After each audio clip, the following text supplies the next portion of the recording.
It's been so obvious what the UFC did to me. And, like I said, I finally laid out the pieces in the Rogan interview of exactly how they did it. But it was so obvious that, Dana stood behind all these lame-ass excuses of he's not experienced enough, he's not good enough, he's too boring, blah, blah, blah, blah. They were all lies. Every single one of them was a lie, because he didn't want to tell the real story. And that's because he's a very petty man he's got $350 million and a gigantic ego, and he still has no confidence in self.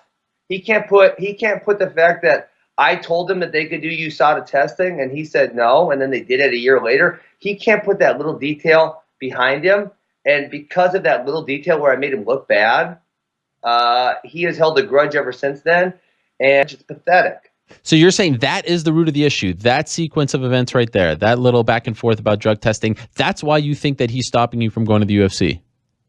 Well, I said there was other reasons, but I would say that's the start of it. And he is a bitter man. He's got a very fragile ego, very thin skin. And again, when you got that much money and you've done, and listen, he's accomplished a lot of things. That's factual. I will not take that away from him.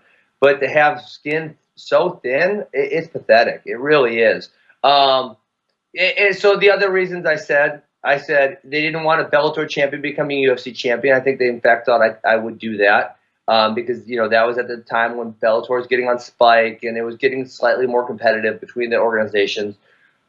And that would they've signed other Bellator champions, right? They've signed Eddie Alvarez, Will Brooks, Hector Lombard. I think they signed them.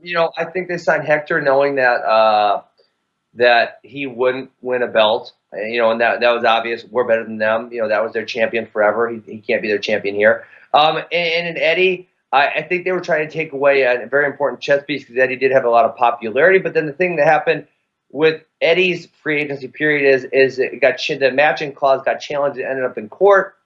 Yeah. And all the UFC fighters got to see what the UFC had offered Eddie. And that made the UFC look bad because at that time he was making more than, the contract they offered him was making more than, I want to say like 95 to 97% of the fighters in the organization. So they're pissed that this new guy's coming over, making more money than everybody. And they didn't want that to happen again. So, there was a handful of reasons. Obviously, my style, not the most exciting, usually would not be a roadblock. But when you have these other things, I think that there's a lot of contributors, right? There's never just one factor or something. There's multiple factors. Sure. But